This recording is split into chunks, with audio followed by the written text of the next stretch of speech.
But I do want to say, let's not miss the money side of things. Sure. And that's important because our money, our wealth, our substance are really important to us. But at the same time, we kind of have to run it through the same kind of screen of, okay, we're people who want to follow Christ. We want to love our neighbor. Okay, how are we going to do that? Right. And one of the ways you're going to do that, one expression of it, is giving financially, because this doesn't happen without some funds that help us do the things that God wants us to do.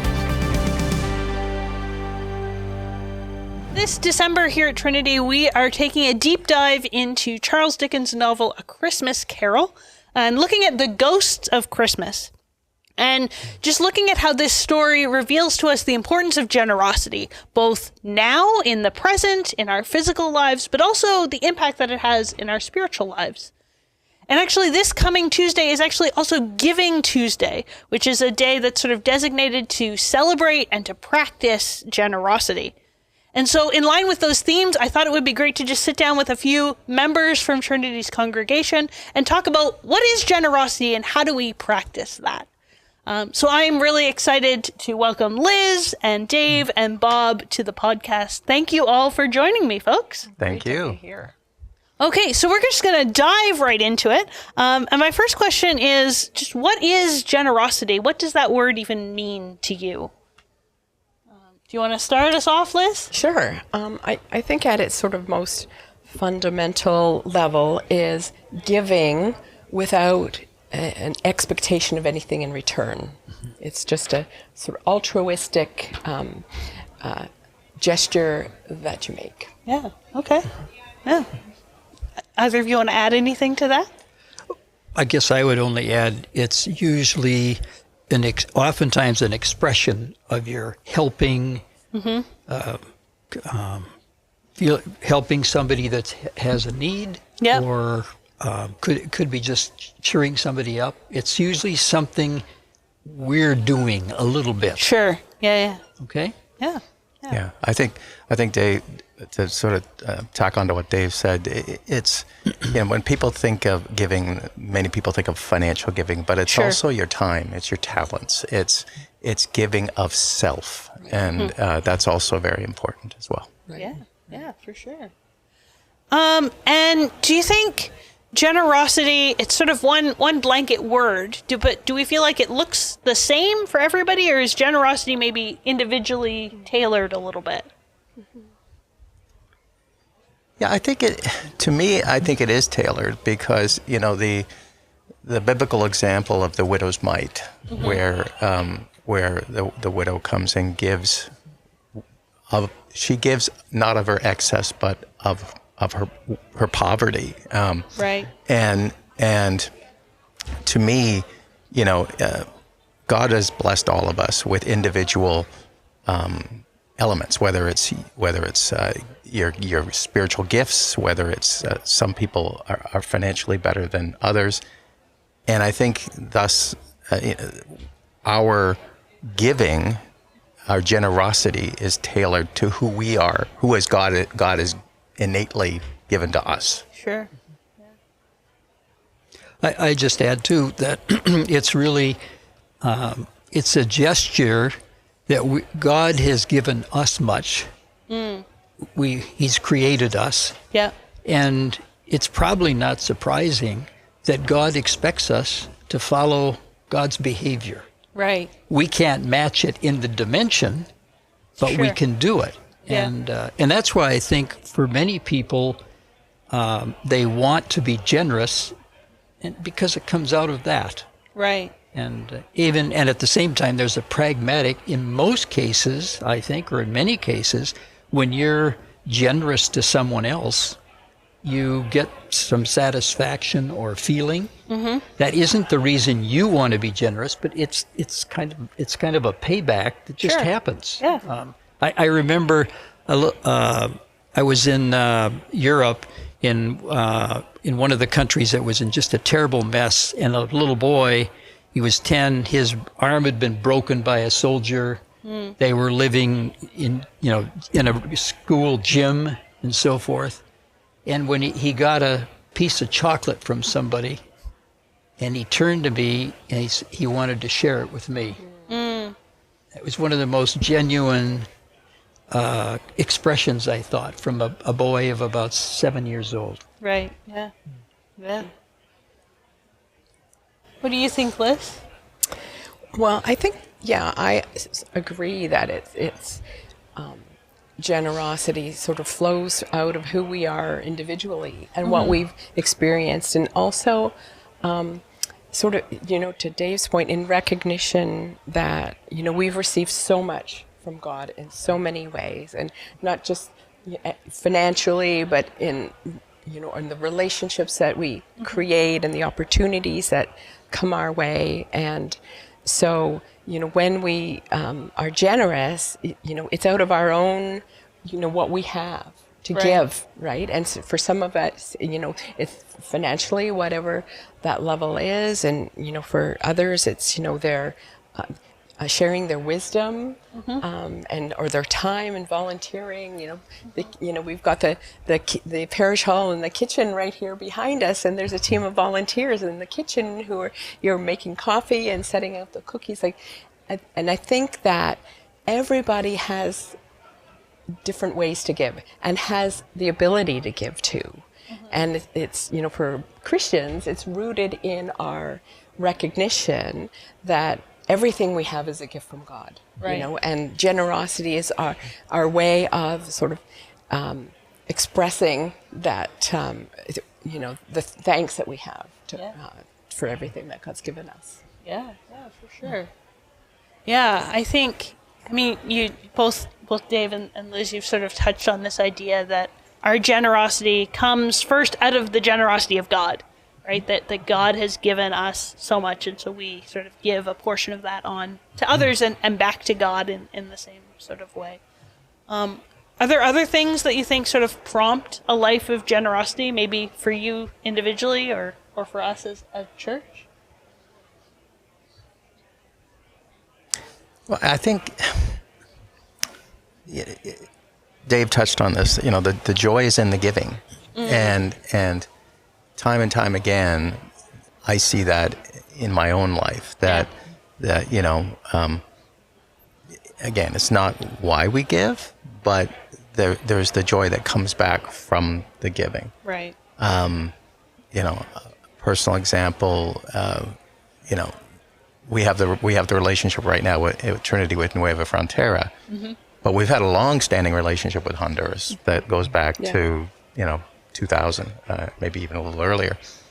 And I was able to do multiple trips to Honduras with World Vision to visit a local area development program, and just the joy that came back to me from that was far more than the cost of getting there or the labor we did. It was ultimately seeing what we were doing as a church and what I was doing individually. That's God's reward to us. I would add too that being generous is a freeing experience, right? I remember back when I was, just came to faith, and I was living on my own and single and didn't have a lot of money, and often would wonder, how I was going to pay the rent, and that, just really challenging times. And then, my brother led me to faith, and it sort of started this journey. And, lots of conversations about giving. And, at first I'm like, how can I do that? I struggle to pay the rent and all of that kind of thing. But little by little, I grew my giving muscle. Sure. Right. And, so little by little, I was sort of like, I think I can squeeze out, $10 or whatever it was. And what I found was, God was faithful in meeting my needs. Right. And so, and the more I sort of looked back on how God provided and his faithfulness, it encouraged me to stretch a little bit more and a little bit more and a little bit more. And, and now it's easier I mean, it depends, right? But I think it sort of freed me, the grip that I had on money and those resources and the worry about it, to just sort of like slowly sort of ease out of that and step forward more. And there's such joy in that freedom. I highly recommend it. Sure, yeah. I think, too, generosity brings a healthiness in our lives. And I realize everybody's situation is different. But it seems to me, and through Scripture, it's very clear in the Old Testament and the New Testament was to be generous and care for other people. And it hasn't changed. It's still that way right now. And that's really, I think, important when we live our lives to understand. And we're also accepting generosity. That's also part of it. When somebody does something really special, it doesn't have to be big, but to acknowledge it, for example. Yeah. I remember I was in a line at the grocery store early on when we came to Canada, and a little boy ahead of me, he was helping his mother doing everything. Yeah. And I couldn't resist it. I said, you're a really good young man. I said, I just like to buy you a little treat. Sure.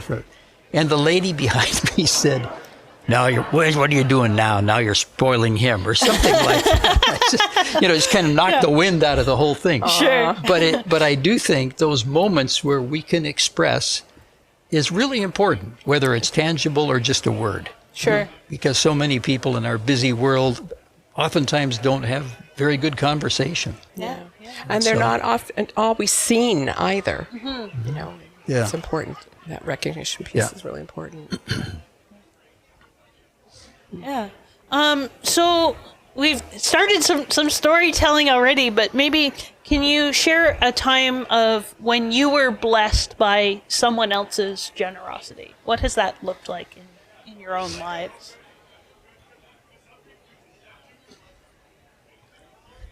Now we're all thinking. Go ahead. I remember, just after when my father passed away 6 years ago now, and we were, and the funeral was here at Trinity, and then a little reception, but then the family came back to our house for an Irish wake, and we were expecting a lot of people, and I was like, how am I going to manage this, feeding people and making sure they had something to drink. And my best friend and her husband stepped forward and, we're going to take care of this, you can just relax, enjoy your guests, and we're going to man the kitchen. We're going to handle all, heating all the, nibblies and making sure there's drinks for everyone. And I was just, and sadly she passed away 2 years ago.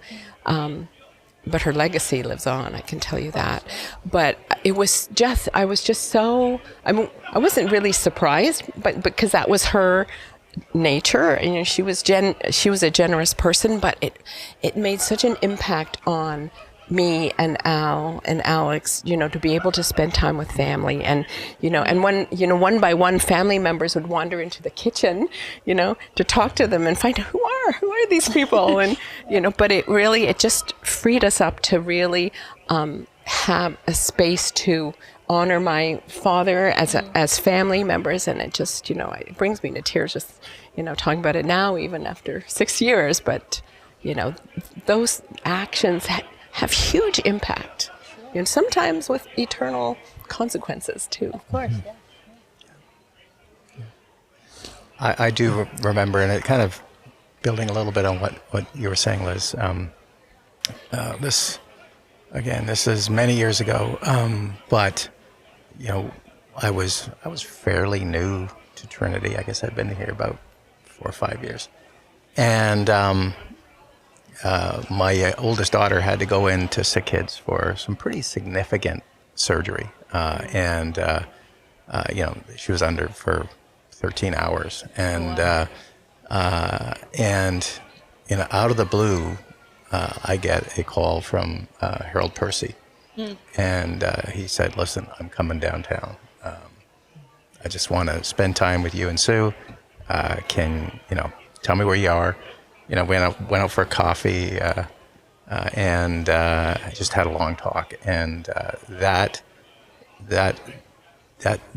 to me epitomized generosity of time. The idea that he just came all the way downtown, spent time with my wife and I, and prayed with us, and that again, a memory I'll cherish the rest of my life. Yeah, what about for you, Dave? Oh, so many things to, I think, talk about. I guess the big one for us is when our daughter died in the last few years. That was really a shocker for us. Yeah. And the church just stood and cared for us, and extended family, friends. I mean, all those sorts of things are really important, and they're tremendous gifts when you're really up against the wall with things that are just so tragic and difficult. And I think for me, that's been the strongest thing in my immediate experience. But I'm also intrigued with the idea, if we have a generous spirit, it doesn't mean that you're giving everything away or whatever, but to have a generous spirit so that people kind of feel that and feel it's a safe place to talk to you and be able to say something. And I think that's something that's kind of, we don't always appreciate it, but I think it's so critical in all of our lives, because we all have ups and downs, and it's really important. And that's why I think the whole idea of this is so important. Yeah. Yeah, what stands out to me from all of your stories is that, these examples of generosity that are so meaningful to you aren't significant financial gifts. Like maybe there's a financial component to it, but really it's that gift of presence. Yeah. It's that gift of taking out the time, the space, the emotional energy to just give of yourself and be with other people. And I think so often when we think about generosity, as I think you said earlier, we think of it in financial terms, but that's really only a small piece of it, isn't it? Yeah. And what would our community be like if we weren't generous people, generous with our time, and welcoming the newcomer, or walking alongside someone who's in difficulty, or whatever it may be. I mean, what would it look like without generosity? It would not be a great place. Right. Yeah. Yeah, I like the way that you sort of framed it, Dave, that it's a generous spirit that then opens up that space for community to really happen. Right? Yeah. And I find so many people just respond with a smile. You're busy in the airport and just you do something. I enjoy that. It's not totally without a payback, because their smile or whatever the engagement is just encourages me. Yeah. And I think there's, especially in our busy world today, most people are quite open for just a couple of seconds to see a smile or an interest in some kind. And who knows the impact of that? I mean, that smile could have been the only one they got that day or that week, Yeah. And it's cost nothing. Yeah. For sure.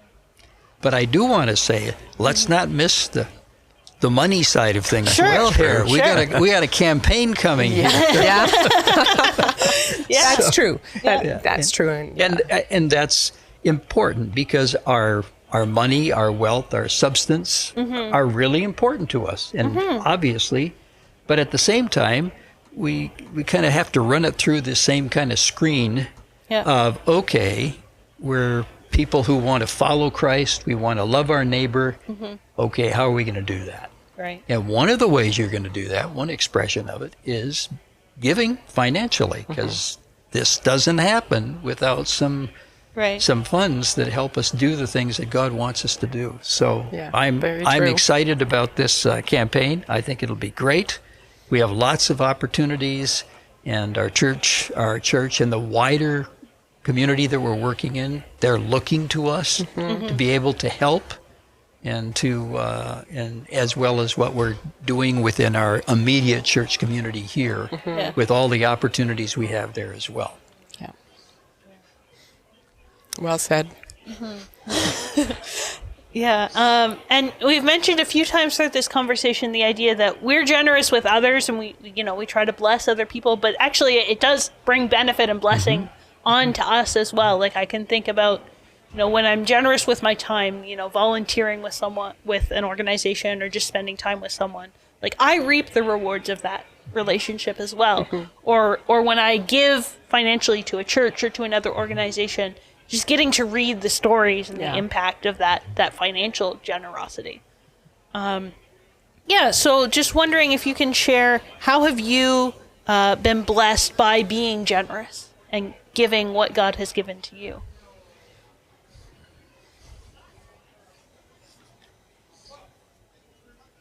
Are there any stories, any sort of memories that come to mind for you? Well, for me, what comes to my mind was my dad. I grew up on a dairy farm, and he was moved into sort of machinery. Okay. We were in a little church we were in a basement, and it never got above the basement. Okay. Okay. But my dad would always give at church. He was a tither, and I really grasped that. I think, a parent sets an example, but you still have to decide, do I really believe this? Sure. Do I really want to do this? Yep. But my dad's discipline about that was really foundational for me. Yeah. And so I kind of feel, there's been moments where I've been not had much money or whatever, so I understand what that's like. But most of my life, I've been able to give. I believed in the tithing, and I try to do more than that. But that's another part of, I think, that's made my spiritual journey, my journey following Christ, another way it's meaningful to me. Sure. Yeah. And it may seem strange to some people when you're talking about giving money to something else, but when you think about it, you buy things that you like, that if you wear or whatever it is. Yeah. Well, this is the same thing. I feel like it. Yeah, I feel good about it. It's Right. something that I want to do. I feel a responsibility. Yeah. For me, I go back to when we had the fire here in 1998, I guess, and I was on the parish executive, and I actually don't even remember. I think I was either rector's warden or treasurer. I don't remember now. But and the grief that I was going through personally after the fire, because we had a plan that to renovate the church, to expand the church. We were bursting at the seams. And it caused me to question my own faith. Is this what God wants for us at Trinity? Right. And the response afterwards, the financial generosity and the giving, but also just people gathering and supporting each other, and the rebuilding. That to me was God's answer. That we knew we were going to get through this, and we knew that we were going to be blessed. Yeah. And that to me was I got way more out of that than what I put in terms of my giving and my involvement with the parish executive. So that will again stay with me. Yeah. Yeah. Just to build on that, there was a little Pentecostal church, not even in our community, I think somewhere in Toronto, and they gave all their mission money to our church. Wow. We didn't know anybody there. Yeah. They just stepped up. Wow. That was, to me, one of the first signs that God's in this. Yeah. We're Yeah, going to get for through sure. this. Yeah. Yeah, that's cool.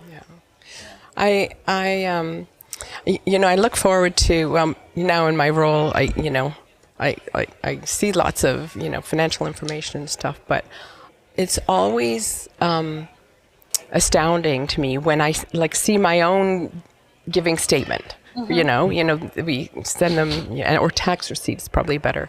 And I look at it and I'm like, what? And it's like, and just knowing that, my tithe and my offerings are helping to create and support a wonderful community and to advance the mission of Trinity and the broader church, introducing people to Jesus and enfolding them into a faith community and walking alongside them in their faith journey, just like someone walked alongside me when I was a baby Christian, and I had to learn a lot of stuff, and everything seemed really weird at the beginning.